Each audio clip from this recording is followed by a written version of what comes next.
भोला इतना भोला है, शिव मंदिर में जाता है, भगवान शंकर के मंदिर में नित्य झाड़ू, नित्य पोछा, नित्य सेवा रोज करते हैं। प्रति ऐसा कोई पल, ऐसी कोई घड़ी, ऐसा कोई क्षण अब तो भोला ने, शंभू ने शिव के मंदिर में ही डेरा लगा दिया।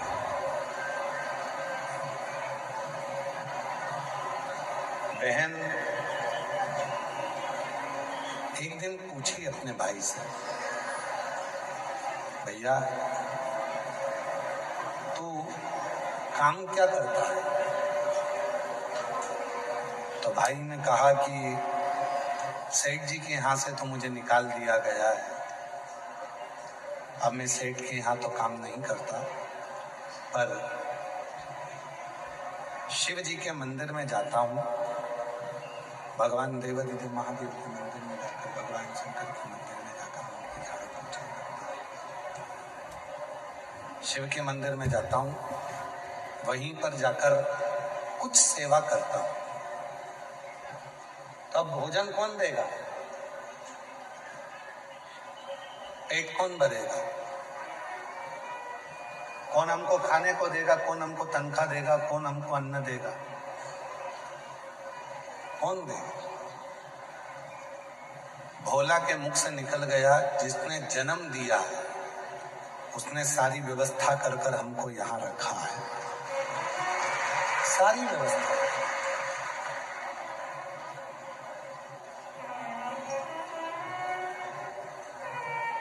उसी से कहे, किसी दूसरे को तो कह नहीं सकता।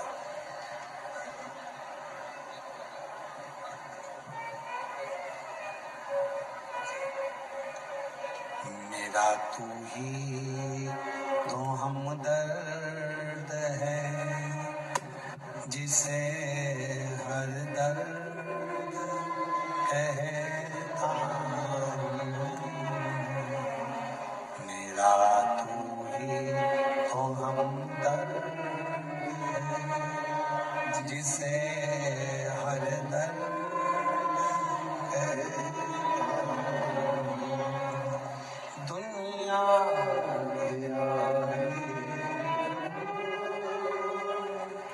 चुपचाप, दुनिया के आगे प्रभु चुपचाप।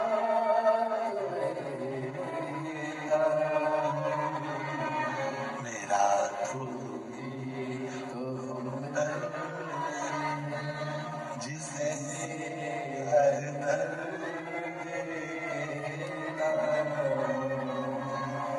शंभो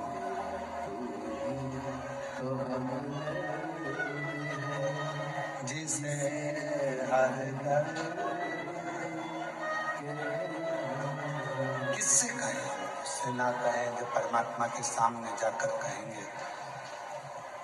दुनिया के लोगों को लगता है कि शिव जी को एक लोटा जल चढ़ाना, मंदिर जाना, ये थोड़ा सा दुनिया के लोगों को लगता है कि कठिन है, पर शिव महापुराण की कथा कहती है, भगवान शंकर का चरित्र कहता है, जो शिव जी के मंदिर में जाकर एक लोटा जल समर्पित करता है, वो अपने दिल की बात अपने देवादिदेव महादेव से हृदय से करता है। केवल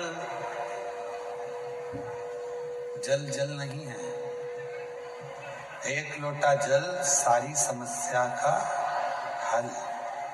केवल जल नहीं है, ये तुम्हारा कल बदलेगा। केवल जल नहीं है, तुम्हारा आने वाला कल, शिव को चढ़ाया गया जल एक दिन आने वाला कल बदलेगा जल। और उस दिन तुमको समझ में आएगा कि हमने भगवान को एक लोटा जल चढ़ाया तो उसका फल कितना फल है, उसका लाभ कितना मिलता है, ये उस दिन समझ में आएगा।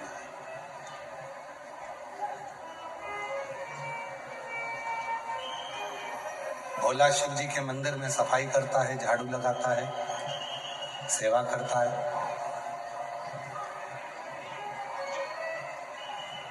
ये शिव के मंदिर में लगा है। और जो बात हमने पहले कथा में कही, आज फिर कह रहे हैं, तुम भोलेनाथ जी का एक लोटा जल संभाल लो, वो तुम्हारा घर संभाल लेगा।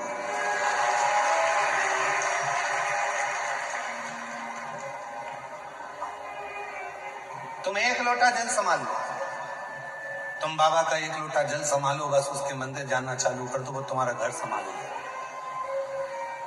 मेहनत में पीछे मत हटो, संघर्ष में पीछे मत हटो। ताने देने वाले ताना देते रहेंगे, अपशब्द कहने वाले अपशब्द कहते रहेंगे, गाली देने वाले गाली देते रहेंगे, आड़ा टेढ़ा बोलने वाला आड़ा टेढ़ा बोलता रहेगा, और तुम अपना कर्म करते हो। पीछे मत हटो। मेरे शिव ने, भोला ने मंदिर संभाला, शिव जी ने उसका घर संभाला। 4 दिन के भूखे थे माँ और बहन। जब 4 दिन की भूखी माँ और बहन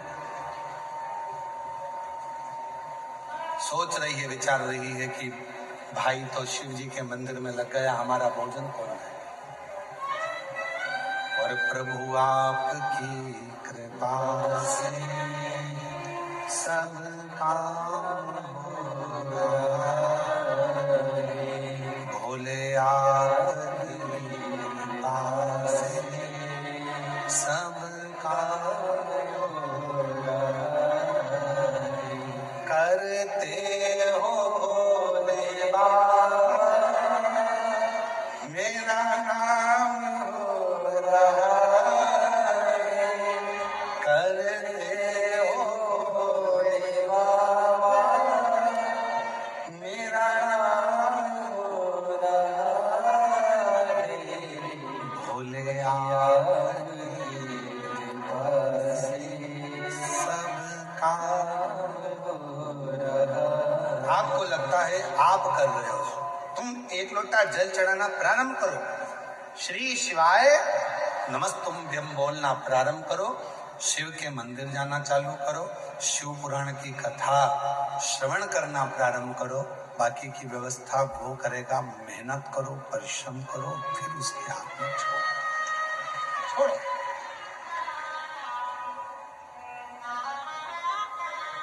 संभालेगा। एक पत्र है, अच्छा है।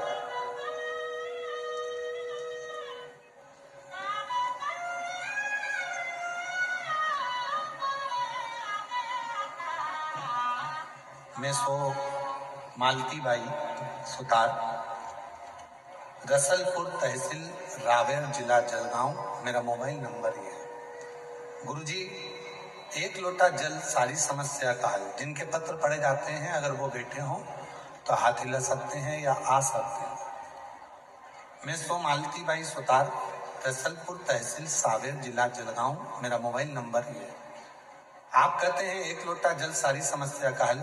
मेरी बेटी कुमारी दीपाली सुतार 2021 से सरकारी नौकरी की तैयारी कर रही थी, लेकिन कुछ भी अंकों से उसका रिजल्ट रुक जाता था। फिर मेरी बहन ने कहा, सीहोर वाले बाबा की कथा टीवी पर आती है तो सुना कर, और जो उपाय बताते हैं वो करा कर। फिर हमने कथा सुननी चालू की और मेरी बेटी ने पूरी श्रद्धा के साथ पशुपति व्रत किया और 1 लोटा जल नियम से शुरू किया। बेटी आपके कहे अनुसार बाबा पर अटूट विश्वास रखने लगी, मेहनत करने लगी। आप कहते हो कि अपनी मेहनत को 4 गुना करो। मेरी बेटी ने कह दिया, अब सीहोर वाला बाबा बोला है तो इतना पढ़ूंगी और इतनी मेहनत करूंगी कि रिजल्ट अच्छा आएगा। और मेरी आर्थिक स्थिति भी ऐसी नहीं थी कि मैं उसे आगे पढ़ा सकूं, और हमारी कई पीढ़ियों में किसी को भी गवर्नमेंट जॉब नहीं थी। पर भोले बाबा की ऐसी कृपा हो गई कि 26/7/2024 को पटवारी के पद पर मेरी बेटी का सिलेक्शन हो गया। आज मैं बाबा को यहाँ धन्यवाद देने के लिए आई हूँ। मेरी बेटी पटवारी बन गई। अगला पत्र है, मेरा नाम सो जनाबाई जयराम कुमार, मैं उत्तरायण तहसील एरोंडोल जिला जलगांव की रहने वाली हूँ। मेरा मोबाइल नंबर ये है। बाबा, मेरा बेटा सरकारी नौकरी के लिए बहुत प्रयास करता था। मुझे मालूम पड़ा कि सीहोर वाला बाबा महाराज कथा करता है और वो कथा सुनने से मन की इच्छा पूरी होती है। जो कथा के पंडाल में पहुंचता है, जो मांगता है वो मिलता है। फिर मैंने टीवी के माध्यम से कथा सुनना प्रारंभ किया। मेरी बहुत इच्छा थी कि मैं पंडाल में बैठकर कथा सुनूं और मेरे बेटे के लिए कुछ मांगूं। तो मैं जलगांव चली गई। जलगांव में बड़नगरी फाटा पर कथा हो रही थी। मैं वहां बैठी और बाबा से प्रार्थना करी और बाबा की कृपा ऐसी हुई कि मेरे बेटे ने एसएससी जीडी की परीक्षा पास कर ली और मेरे बेटे का बीएसएफ सीमा सुरक्षा बल में नियुक्त हो गया। उसका मैं फोटो भी लगा रही हूँ। कहीं बैठी हो तो आ सकती हैं। अगला पत्र है, मेरा नाम सो किरण चंद्रशेखर धूले, मेरे पति का नाम चंद्रशेखर धूले, मैं अमरावती महाराष्ट्र से हूँ। गुरुदेव 2004 में मेरे पति के नौकरी के लिए 16 सोमवार का व्रत किया, पशुपति व्रत किया और शिव जी की कथा टीवी पर सुनना प्रारंभ करी। बाबा ने ऐसी कृपा कर दी, मेरे पति की सरकारी नौकरी एसटी में महामंडल में लग गई। फिर मैंने अपनी बेटे ने इंजीनियरिंग कर रखा था, उसके लिए भी मैंने नौकरी के लिए करा। बेटे की प्राइवेट नौकरी लगी पर उसका मन नहीं लगा। जब मन नहीं लगा तो उसने फिर नौकरी को छोड़ा और सरकारी नौकरी को तैयारी करी। आप कहते हो मेहनत 4 गुना कर, मेरे बेटे ने आपका कहना मानकर मेहनत को 4 गुना करा और बाबा की कृपा से उसका गवर्नमेंट बैंक में सरकारी नौकरी लग गया। फिर मेरी बेटी के लिए मैंने बेटी एग्जाम दे रही थी, क्लियर नहीं हो रहा था और बेटी ने भी फिर पढ़ाई दम से करी और बाबा की कृपा से उसका भी सिलेक्शन गवर्नमेंट बैंक में हो गया। हमारे यहाँ पति की भी नौकरी सरकारी लग गई, बेटे की नौकरी भी सरकारी लग गई और बेटी की नौकरी भी सरकारी लग गई। ऐसी बाबा की कृपा। एक पत्र और है, गुरुदेव सो आशाबाई सुभाष सुंधाणे, ग्राम धानोरा, तहसील चोपड़ा, जिला जलगांव की रहने वाली हूँ। मेरी पोती कुमारी गायत्री भागीरथ सबकोल नीट की परीक्षा देती थी, क्लियर नहीं होता था। मेरी बेटी को किसी ने सहेली ने बताया, सीहोर वाला बाबा कथा कहता है, अगर पंडाल में जाकर मांगा जाए और वहां की मिट्टी लाई जाए तो कार्य होता है। मेरी दादी को मुझे जाने को कहा और मैं पहुंच गई और पंडाल में बरहानपुर में जाकर मैंने विनती करी, वहां मिट्टी को नमन किया और बाबा से कहा मेरी पोती का सिलेक्शन नीट एग्जाम में हो जाए। आज बाबा को धन्यवाद देती हूँ कि मेरी बेटी डॉक्टर बन रही है और बाबा की कृपा से डॉक्टर की पढ़ाई कर रही है। मेरी बेटी ने नीट क्लियर कर लिया। मैं बाबा को यहाँ धन्यवाद देने के लिए आई हूँ। अगला पत्र है, मैं पंडरी बिराजदार, गांव खरोसा, तहसील ओसा, जिला लातूर, महाराष्ट्र से हूँ। गुरुदेव मेरा बेटा 3 साल से सरकारी नौकरी की तैयारी कर रहा था, लेकिन नौकरी नहीं लग रही थी। तब भोलेनाथ ने मेरे बेटे को, बाबा ने ऐसी कृपा करी, उसने जल चढ़ाना प्रारंभ करा और बाबा की कृपा से आज मेरा बेटा इंडियन आर्मी टेक्निकल के पद पर नियुक्त हो गया।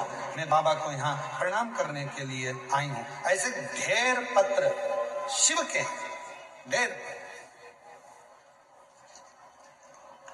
कितना विश्वास।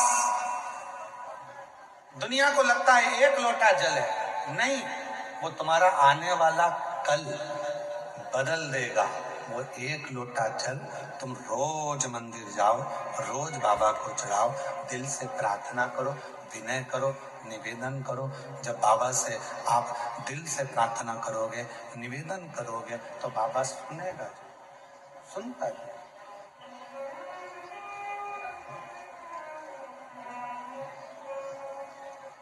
सुनेगा जब। मेरा तू ही तो हमदर्द है, जिसे कहता हूं। मेरा तू ही तो हमदर्द है, जिसे हर दर्द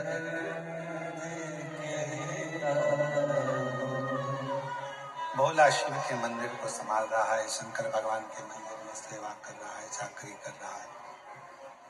शिव के मंदिर में सेवा में लगा हुआ, चाकरी में लगा हुआ और उसका घर देवादिदेव महादेव, उसका घर भगवान शिव संभाल रहा। आप उसके आश्रित तो हो।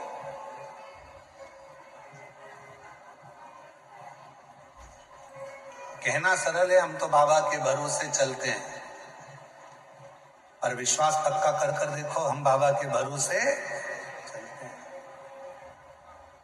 दृढ़ी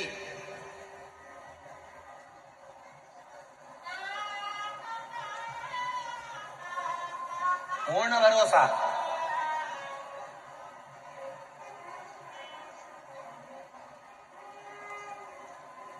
सीहोर वाले महाराज को सुनने के लिए नहीं आए हो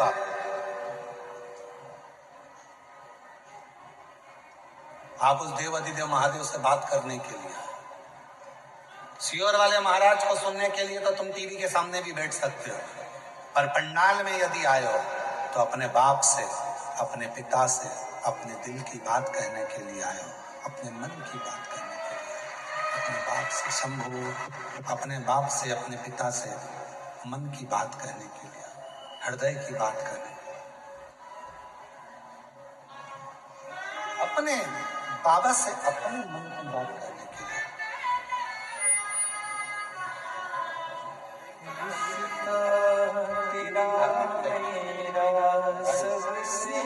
बेटे की सरकारी बैंक में नौकरी लगी, एक बार जोरदार ताली बजाकर स्वागत करिए।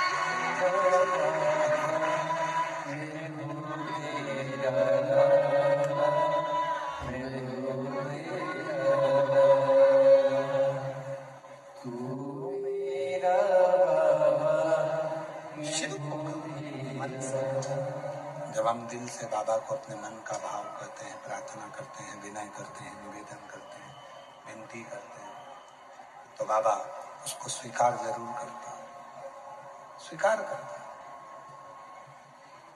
भोला मंदिर जावे, शिव जी उसके घर जावे। एक भिक्षुक का रूप रख लिया मेरे भोलेनाथ ने, और भिक्षुक का रूप रखकर मेरे भोले बाबा भोला के घर पर पहुंच गए। जिस थाली में भोजन लेकर आई थी बहन, उसी थाली को ऐसा कर दिया मेरे भोलेनाथ ने कि वो थाली खाली ही नहीं होती है और भंडार भरती चली जाती है। शिव उदार है, चंद्रदेव उसको समझ नहीं पाए थे। शिव उदार है, चंद्रदेव उसको समझ नहीं पाए।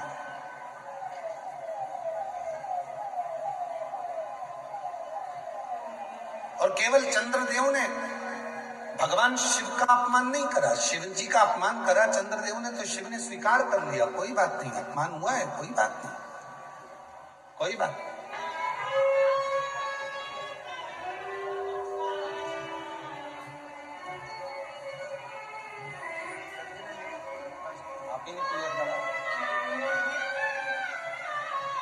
पोती ने नीट क्लियर करा है, एक बार जोरदार ताली बजाएं, डॉक्टर बन रही है।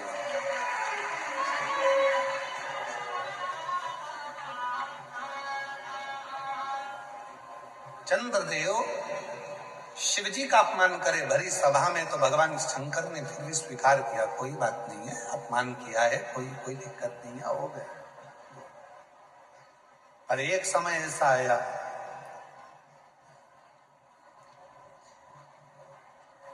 नंदी भगवान शंकर की पूजन में लगे रहते थे, नंदी भगवान शंकर की आराधना में, साधना में लगे रहते थे, और चंद्रदेव उनको देखकर हंसते थे।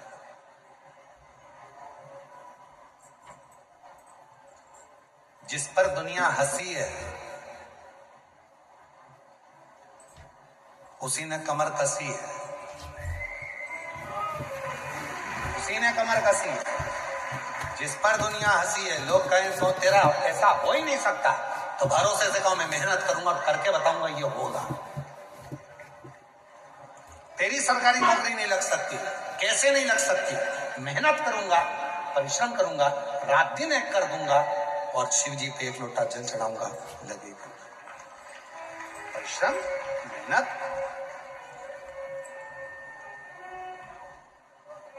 नंदी पर हंसते थे, खूब हंसते थे, नंदी पर हंसा करते चंद्रदेव। और चंद्रदेव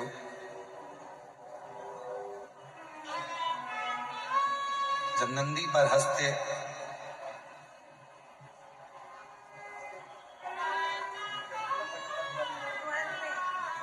बेटी पटवारी बनी है, एक बार जोरदार ताली बजाकर स्वागत करिए।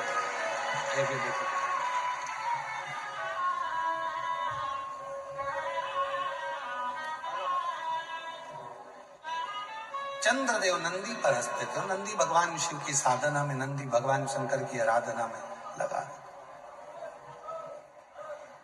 एक दिन चंद्रदेव कभी भी नंदी के सामने नहीं गए, कभी भी। पर आज जब नंदी भगवान शिव की पूजन की तैयारी कर रहा था, भगवान शंकर के पूजन की तैयारी जब नंदी कर रहा था, तब चंद्रदेव वहां आ गए। जो लोग 16 सोमवार का उपवास करे हैं उनको मालूम है। अगर किसी ने 16 सोमवार के व्रत करे हैं क्या? आप लोगों में से किसी ने करे? हाथ उठाओ जरा, जिनने करे करें। अच्छा, जो 16 सोमवार का उपवास करते हैं वो 16 सोमवार की कथा को जानते हैं। राजा ने रानी से कहा था कि शिव जी के पूजन की तैयारी कर दो, और रानी ने दासी को भेज दिया था पूजन की तैयारी करने के। रानी को दर बदर जगह जगह रानी को ठोकर खाना पड़ी थी। शिव महापुराण की कथा कहती है, भगवान शंकर का चरित्र करता है। इसीलिए पशुपति व्रत करने वाले जितने भी होते हैं, जो पशुपतिनाथ का व्रत करते हैं, उनसे हम हमेशा एक बात कहते हैं, व्रत आप कर रहे हो तो प्रसाद आप करें। भले थोड़ा सा आटा सेक लो, घी डालकर उसमें पानी डालकर शक्कर डालकर सीरा बना लो, रवा का सीरा बना लो, खीर बना लो, कुछ नहीं तो मीठा पुआ बना लो, कुछ नहीं तो मीठा भजिया बना लो, कुछ नहीं तो मीठा गुलगुला बना लो, कुछ नहीं तो मीठा पुआ बना लो, कुछ नहीं पूरण पोली बना लो। पर अपने हाथ से जो पशुपति व्रत करने वाली माताएं होती हैं, बेटियां होती हैं, बेटे होते हैं, शिव पुराण कहती है जब आप पशुपतिनाथ का व्रत करें तो अपने हाथों से भगवान का भोजन तैयार करें, अपने हाथ।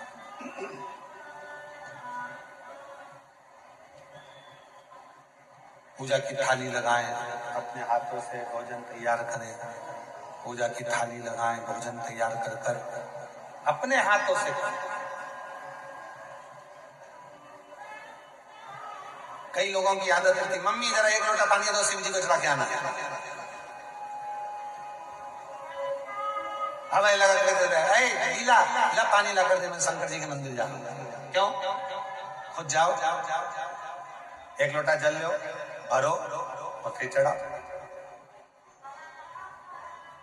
शिव स्वीकार करेंगे, स्वयं अपने को करना, स्वयं। फिर वही वाली बात आ गई, खांसी अपने को चली है तो खांसना अपने को ही, छींक अपने को आ रही है तो छींकना अपने को ही, भूख अपने को लगी है तो भोजन भी अपने को ही करना है।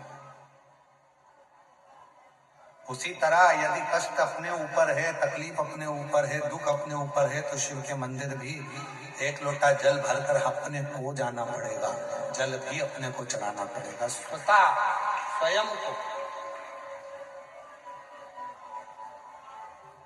कोई दूसरा नहीं जाएगा। चंद्रदेव जब नंदी शिव जी के पूजन की तैयारी कर रहे थे, नंदी, और इतने में चंद्र का आगमन हुआ। और चंद्र का आगमन हुआ, सेना शंभु बोलन शंभु, जब चंद्र का आगमन हुआ, और चंद्रदेव का जब आगमन होता है, चंद्रदेव जब आए, नंदी पूजन की थाली लगा रहा था, पूजन की तैयारी कर रहा। चंद्रदेव का आगमन, नंदी को लगा कि ये भगवान भोलेनाथ जी का दर्शन करने के लिए आए, शिव जी का दर्शन करने के लिए। नंदी ने हाथ जोड़ दिए, हर हर। नंदी ने जैसे ही हाथ जोड़े, प्रणाम किया, चंद्रदेव को और अभिमान आ गया। चंद्रदेव को लगा कि मैं बड़ा सुंदर हूं, औषधि का देने वाला हूं, अमृत तत्व को जानने वाला हूं, इसलिए मुझे प्रणाम कर रहा है। और नंदी ने प्रणाम क्यों किया? शिव महापुराण की कथा कहती है, शिव मंदिर के 3 स्थान ऐसे हैं जहां पर बैठकर केवल बैठ जाओ तो भी फल मिलता है। शिव मंदिर के शिव धाम के, शंकर के मंदिर के 3 स्थान ऐसे हैं जहां बैठ जाओ, कुछ मत मांगो, कुछ मत बोलो, तो भी फल मिल जाता है। कौन से 3 स्थान बताए? तो वर्णन किया तुमरुका जी ने चंचुला देवी को। पहला, मंदिर में जहां नंदी बैठता है, उस नंदी के जो पांव उठा हुआ रहता है नंदी का, उस पांव के पास वाली जो जगह होती है, सीधा जो हाथ होता है, वहां बैठ जाओ, भले कुछ मत मांगो, थोड़ी देर बाबा का दर्शन कर लो, श्री शिवाय नमस्तुभ्यम कह लो, ओम नमः शिवाय कह लो, कुछ भी नहीं मांगोगे तो भी भोलेनाथ तुम्हें खाली नहीं भेजेगा। 3 स्थान बताए, 3 स्थान बताए। पहला स्थान है नंदी के पास, जो चरण उठाए, चरण उठा मतलब नंदी उस चरण के माध्यम से आपके कष्ट को मिटाने के लिए शिव को बिठाकर तुम्हारे दरवाजे तक लाए। पहला। दूसरा, जलाधारी, समझिएगा जरा, थोड़ा ध्यान दीजिएगा कथा। जैसे ये शिवलिंग है, ये जलाधारी है गौर, ये पानी जहां से बहकर जाता है, जहां से भी बहकर जा रहा है, आपको उससे मतलब नहीं, बल्कि जलाधारी जो पानी बहकर जा रहा है, इस जलाधारी के ठीक विपरीत दिशा में, उत्तर में पानी बह रहा है तो दक्षिण में आप देखते हैं। ये जलाधारी जिस साइड बह रही है उसी ओर मुख कर कर आपको इधर बैठना है, इधर मुख कर कर शिवलिंग की ओर मुख कर कर। ये दूसरा स्थान बताया। ये जो स्थान है, ये माता लक्ष्मी का स्थान है। ये जो स्थान है, कुबेर का स्थान है। ये जो स्थान है, सारी सिद्धियों का स्थान है। अष्ट सिद्धि नवनिधि इसी स्थान पर बैठकर भगवान शंकर से वर प्राप्त करते हैं। ये वो स्थान है जहां बैठकर आप कोई मंत्र भी नहीं पढ़ोगे, कुछ बोलोगे भी नहीं, बैठने पर ही आपको फल की प्राप्ति होना प्रारंभ हो जाती है। ये दूसरा स्थान स्वयं तुमरुका जी ने चंचुला देवी को कहा, ये द्वितीय स्थान। और शिव मंदिर का तीसरा स्थान, भगवान शंकर के मंदिर का तृतीय स्थान कहा गया। तीसरा स्थान, जब हम मंदिर से बाहर निकले और उस मंदिर से, या ओटला हो या कोई मंदिर है कोई, इसीलिए हमने देखा है कुबेरेश्वर धाम पर लोग आते हैं तो कुबेरेश्वर धाम का जो गेट होता है ना, अब तो कुबेरेश्वर धाम का 1 2 3 4 5 6 गेट हैं अब कुबेरेश्वर धाम पर। तो 6 गेट में से जो एक गेट, पहले नंबर, दूसरा नंबर, तीसरा नंबर, 4 नंबर, 5 नंबर, जिस भी गेट में से लोग अंदर आते हैं, उस गेट में से अंदर आते हैं तो सबसे पहले गेट पर दंडवत करते हैं। गेट पर दंडवत करें, वहां सोकर प्रणाम करें, 4-5 दंडवत करते हुए चले जाए। कई लोगों की ऐसी आदत है कि चौराहे पे से दंडवत करते हैं। कई लोगों की ऐसी आदत होती है कि वो सीहोर के रेलवे स्टेशन पर उतरेंगे और 11 किलोमीटर तक दंडवत करते हुए जाए। सबका अपना बात।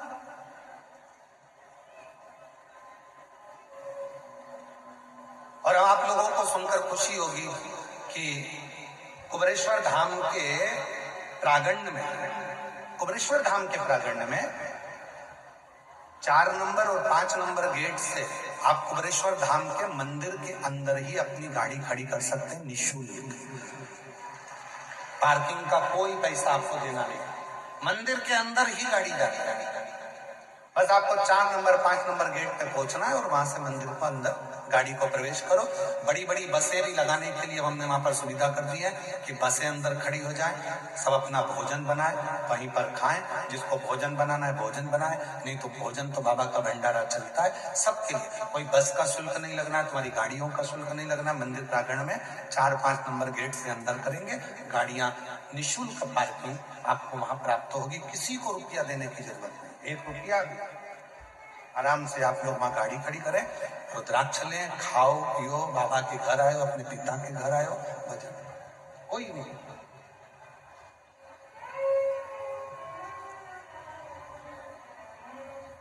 शिव तत्व तो हमने देखा है कि कई लोग दरवाजे से दंडवत करते हैं। तीसरा स्थान तुमरुका जी चंचुला देवी को बता रहे हैं कि तीसरा स्थान ऐसा है, भगवान शंकर के मंदिर का द्वार।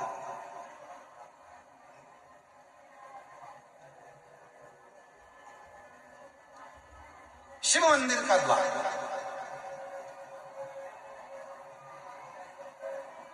और जो भगवान शंकर के मंदिर के द्वार के बाहर, द्वार से जैसे दरवाजे से थोड़ा सा बाहर निकलकर यदि आप शिव मंदिर की ओर मुख कर आप 2 क्षण के लिए भी बैठते हैं, कोई मंत्र नहीं बोलते, कोई साधना नहीं करते, कोई व्रत नहीं करते, तो भी शिव आपको उसका फल देता जरूर है।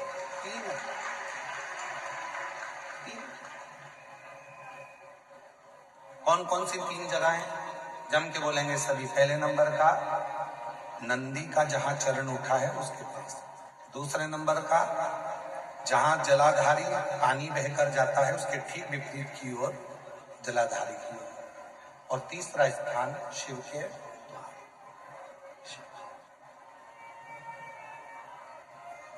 फल जैसे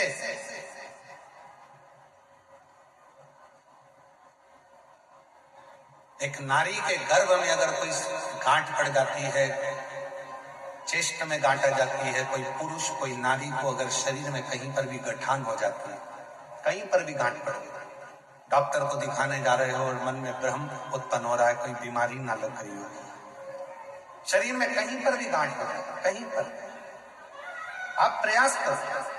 शिव मंदिर के जब पूर्णिमा का दिन हो, प्रदोष का दिन हो, सोमवार की अष्टमी का दिन हो, सोमवार का दिन हो, चंद्रमा की रोशनी जब शिखर पर पड़ रही है और उस शिखर की छाया जहां पड़ रही है उसी जगह पर बैठकर एक बेलपत्र शिव पर चढ़ी हुई चबा चबा कर रात्रि के समय उसको खाना प्रारंभ कर दो। 3 या 4 प्रदोष, 3 या 4 सोमवार, 3 या 4 पूर्णिमा आप करोगे, शरीर की गांठ धीरे धीरे गलना प्रारंभ हो जाएगी और शरीर में गांठ नहीं होगी, रोशनी। और इसका प्रताप यहाँ वर्णन किया गया है। देखिए शिव महापुराण की कथा में स्वयं नंदी जब भगवान शंकर के पूजन की तैयारी कर रहे थे और चंद्रदेव का आगमन हुआ, चंद्र को प्रणाम किया, चंद्रदेव के अंदर अभिमान आ गया कि मुझे प्रणाम कर रहा, नमन कर रहा। किसी किसी को लगता है प्रणाम करो तो उसको लगता है कि मुझे प्रणाम करना है, मुझे जगह दी गई है, मुझे स्थान दिया गया ना, प्रणाम किया बड़े के नाते, सम्मान के नाते।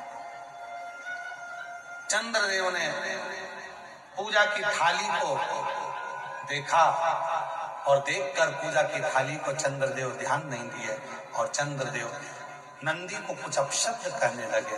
अपशब्द कहते हैं तो नंदी का दिल रोता है भीतर से। शिव भक्त का हृदय यदि रोता है तो उसका दंड व्यक्ति को भोगना ही पड़ता है। अब चंद्रदेव नंदी को अपशब्द कहकर चले गए, पूजा की थाली को लांग कर चले गए। अब चंद्र की स्थिति जो गई, चंद्रदेव अपने ससुराल में गए और दक्ष प्रजापति ने चंद्र को काया कर रोक दे दिया। काया कर शरीर में एक ऐसा रोग लग गया काया का कि वो छूटता नहीं, छूटता।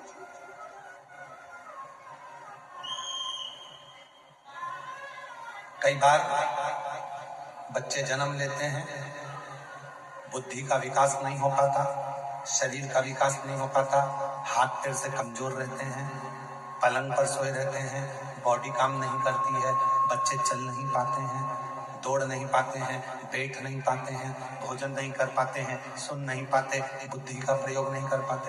उनके लिए ये चंद्रशेखर शिव महापुराण की कथा कर रही है। डॉक्टर का इलाज करवाओ, डॉक्टर शिव का रूप है, वो जैसा बताए वैसा भी करो, पर साथ में एक चावल का दाना, एक सफेद दुर्वा, दूबा में ही बगीचे की दुर्वा जो लगती है, दूब में ही एक सफेद दुर्वा भी लगती है, सफेद दुर्वा, एक चावल का दाना, एक सफेद दुर्वा और एक कनेर का फूल, ये तीनों शिव जी के मंदिर में प्रदोष के समय पर चढ़ाना प्रारंभ करिए। दुर्वा लेकर आ जाओ, चाने का जो चावल का दाना है वो लेकर आ जाओ, चावल के दाने को पीस लो, चावल के दाने को पीस लो और पीस के उसमें दूध का लेपन, थोड़ा सा 2 बूंद दूध का, गाय का दूध मिल जाए तो उसका लेपन कर कर बच्चे के हृदय पर त्रिपुंड उसी चावल के दाने के दूध का लेपन करें। और जो दुर्वा लेकर आए हो उसको पीस कर जो उसको भोजन देते हो उस भोजन में मिलाकर उसको खिलाइए। धीरे धीरे बच्चे का आप देखेंगे कि वो खुद उठने का प्रयास करेगा, हाथ पर चलने का प्रयास करेगा, बुद्धि काम करना प्रारंभ करेगी और बच्चा एकाग्र चित्त का होता चले जाएगा। विवेक का कुछ प्रदोष कर कुछ, और ध्यान रखिए प्रैक्टिकल जरूर करें। प्रैक्टिकल का जमाना है, बिना प्रैक्टिकल के काम नहीं चलता। प्रयास आपको करना है। अपने कपड़े की बटन अपने को लगाना है, अपना भोजन अपने को करना है, अपनी खांसी अपने को खांसना है, अपनी छींक अपने को छींकना है, अपना सिर दुखे तो गोली भी अपने को खाना है। तो व्यवस्था भी आपको करना आपको।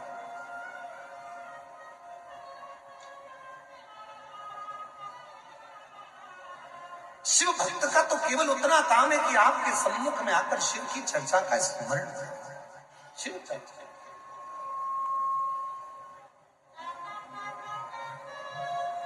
शिव कथा कर, भगवान शंकर का चरित्र कर। दक्ष प्रजापति ने श्राप दे दिया, चंद्र को काया का रोग लग गया। काया का रोग छूटे कैसे, किसके पास जाए? देव ऋषि नारद ने कहा तुमने नंदी का अपमान किया। भगवान अपने अपमान को सहन कर लेते हैं, पर भगवान भोलेनाथ अपने भक्त के अपमान को कभी सहन नहीं कर पाते हैं, कभी। शिव अपना अपमान सहन कर लेंगे, पर भगवान भोलेनाथ अपने भक्त का अपमान सहन नहीं कर पाते। इसीलिए आपको शिव महापुराण की कथा में बार बार कहते हैं भगवान शंकर की कथा नहीं सुनना मत सुनो, पर शंकर की कथा की निंदा मत करो। शिव जी के मंदिर नहीं जाना मत जाओ, पर शंकर की निंदा मत करो। शिव महापुराण में नहीं जाना मत जाओ, पर कोई शंकर का भक्त है, शिव का भजन करने वाला है, शंकर का स्मरण करने वाला है, कोई शिव गुरु है, कोई शंकर को ही गुरु मानकर शिव को ही गुरु के तत्व में जानते हैं, तो उस शिव गुरु की कभी निंदा मत करो, कभी निंदा मत करो। क्यों? क्योंकि शिव अपना अपमान सहन कर लेते हैं, पर अपने शिव गुरु का अपमान शिव कभी सहन नहीं कर पाते हैं, उसकी निंदा। अने सुनना हो तो सुनो, नहीं सुनना है तो अपना घर बजा। कोई नहीं कह रहा तुमसे कि कथा में आओ, निंदा मत करो, बुराई मत करो। कोई मंदिर जा रहा है तो उसकी निंदा मत करो। कई लोगों की आदत रहती है, कोई माताएं जल लेकर मंदिर जाती है तो उसने ताना कस देते हैं। क्यों कसना? एक दिन जिंदगी का ऐसा आएगा कि तुम पर ताना कसा जाए। किसी को अपशब्द मत। एक उंगली जब हम किसी पर उठाते हैं तो ये 3 उंगली अपनी ओर जाती है कि तू अपने अंदर झांक कर देख कि तू कैसा। क्यों अपमान कर, क्यों अपशब्द कर?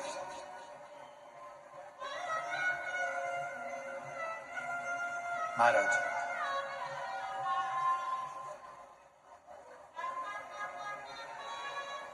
पूरी मनुष्य देह में, पूरे मानव के शरीर में केवल हमारे शब्द, हमारी वाणी 24 घंटे यात्रा करती है।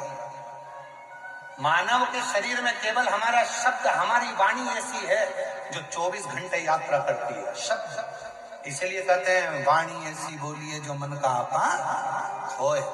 4 ताले में बंद हो जाओ और 4 ताले में बंद होकर भी तुम कुछ बोलोगे तो तुम्हारे शब्द बाहर निकलकर आ ही जाएंगे और लोगों के कानों तक पहुंच जाएंगे।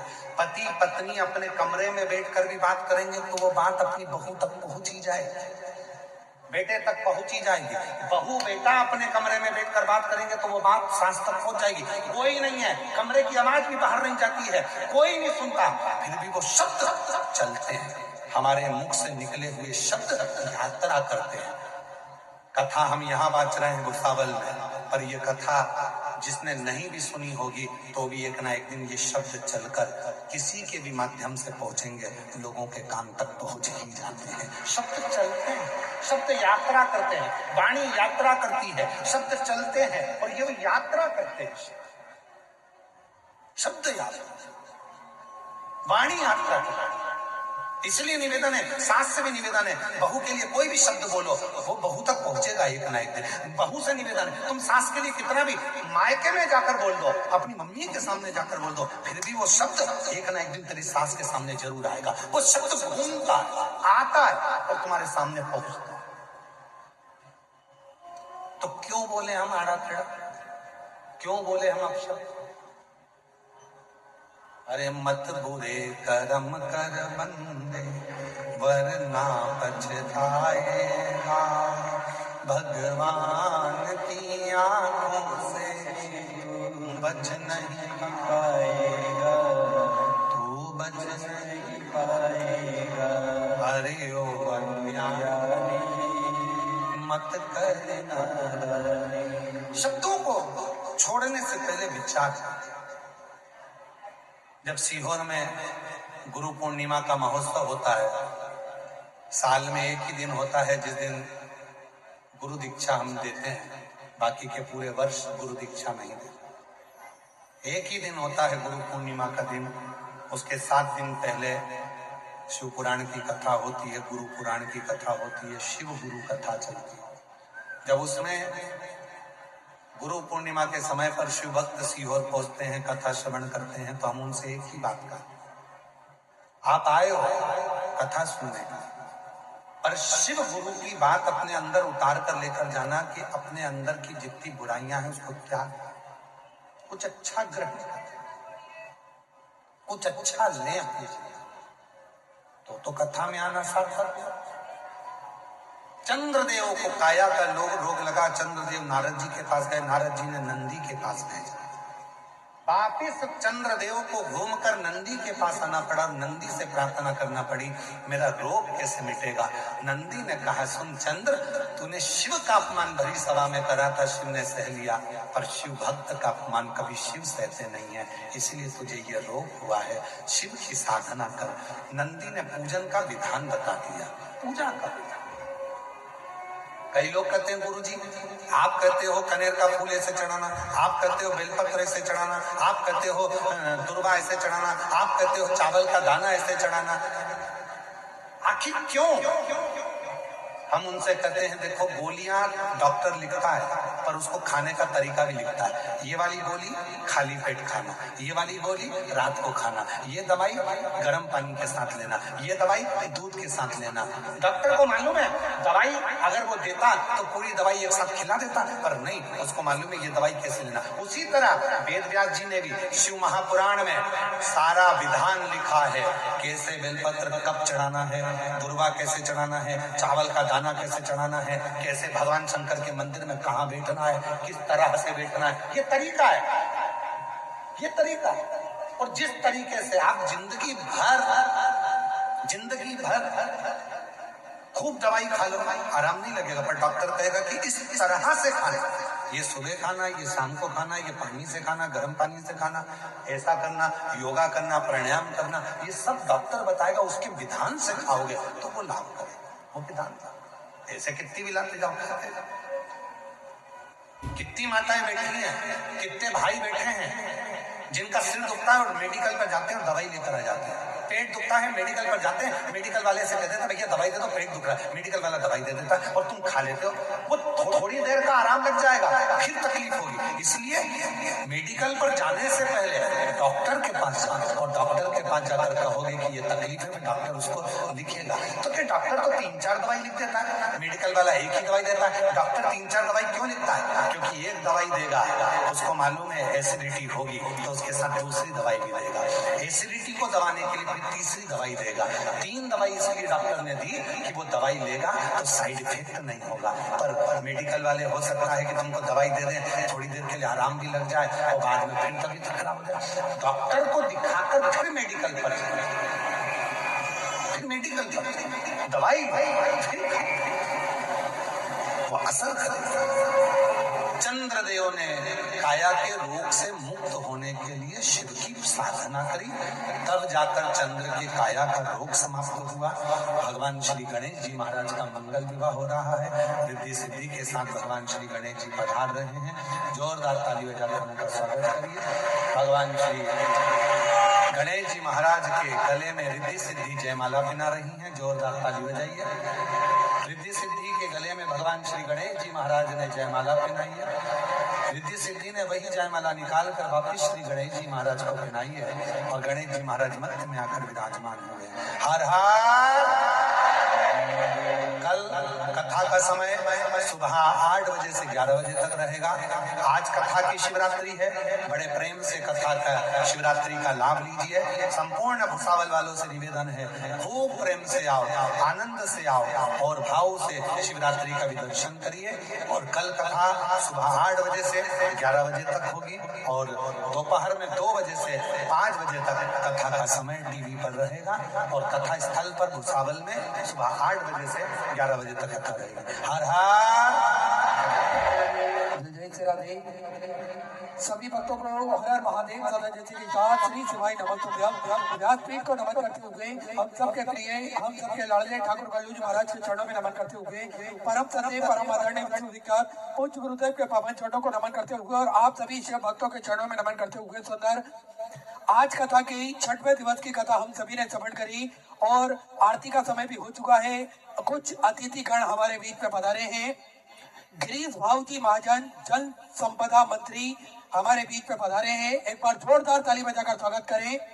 मैं निवेदन करना चाहूंगा, बड़े ही आदर और सम्मान से मंच पर पधारे श्री चेंसुप जी संचेती आदरणीय विधायक महोदय, बड़े ही आदर और सम्मान से मंच पर पधारे श्री अमोल भाऊ जी झाबने आदरणीय विधायक महोदय, बड़े ही आदर और सम्मान से मंच पर पधारे श्री चंद्रकांत जी पाटिल आदरणीय विधायक महोदय, बड़े ही आदर और सम्मान से मंच पर पधारे श्री रोहन जी घुगे जिला अधिकारी जलगांव महाराष्ट्र से, बड़े ही आदर और सम्मान से मंच पर पधारे पृथ्वी सेठ तुषार जी बोरसे, केतकी ताई जी पाटिल, रमेश जी बंसल, बड़े ही आदर और सम्मान से मंच पर पधारे। सुंदर आरती का समय भी हो चुका है और बाबा भोलेनाथ की में आरती में हम सभी सम्मिलित होंगे। साथ में आप सभी से निवेदन रहेगा, कल कथा सुबह 8 बजे से 11 बजे तक होगी और इस कथा का प्रसारण हम सभी को दोपहर 2 बजे से 5 बजे तक आस्था चैनल के माध्यम से, यूट्यूब, फेसबुक के माध्यम से श्रवण कर सकते हैं और अपने जीवन को कृतार्थ कर सकते हैं, आनंद में कर सकते हैं। महाराष्ट्र शासन के जल संपदा मंत्री गिरीश भाऊ जी महाजन, साथ में महोदय चंद्रकांत जी पाटिल आदरणीय विधायक महोदय, रोहन घुगे साहेब जिला अधिकारी जलगांव आदरणीय कलेक्टर महोदय, सभी पधारे। एक बार सभी के लिए जोरदार ताली बजाकर स्वागत करें और आरती का आनंद हम सभी मिलकर लेंगे। जय जय श्री राधे। हर हर महादेव। श्री शिवाय नमस्तुभ्यम।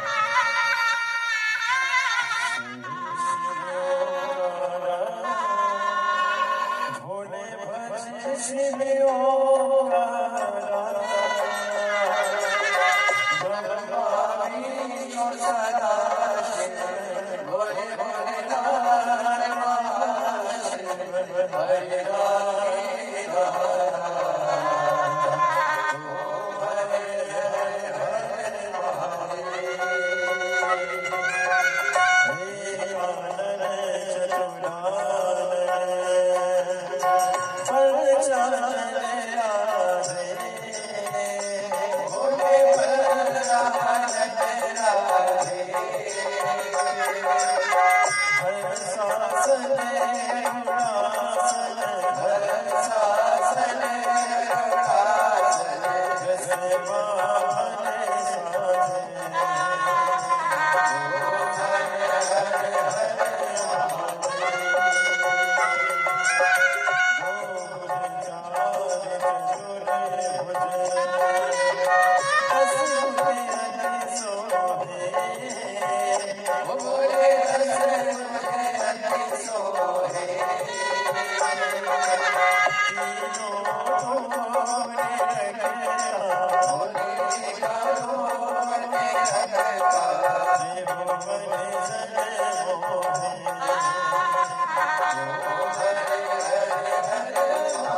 हरि ओम मा ओम जगनेन जगन्नामाय जन्त देवास्तानि धर्माणि प्रथमान्यासन्ना तेहनकं महिमानः सचन्त तत्र पूर्वे साध्याः सन्ति देवाः ॐ एकदन्ताय विद्महे वक्रतुण्डाय धीमहि तन्नो श्रीदन्ती प्रचोदयात् ॐ गणाम्बिकायै च विद्महे कर्मसिद्ध्यै च धीमहि तन्नो श्रीगौरी प्रचोदयात्।